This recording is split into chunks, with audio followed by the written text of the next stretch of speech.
Hello guys, how you doing? It's Agazal looking I'm coming again with a new video. Today I'm working on the Opel Vivaro B.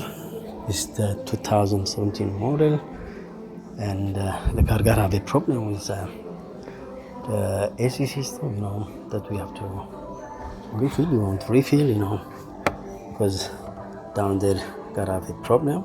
The system is leaking, as you can see, it's liquid down there, and the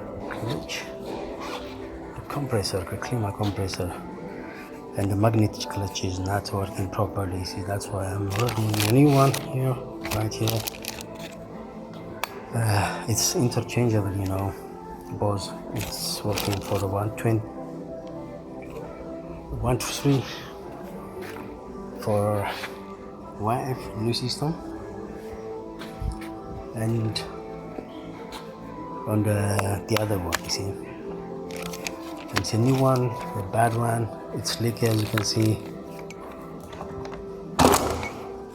It's waiting, and that's all. And this is Opel Vivaro 2070, 194,000 kilometers on it. So then later when it finished, then I'll show you how it looks like, and this is the way it is. Thank you for watching my video. Subscribe, leave a comment.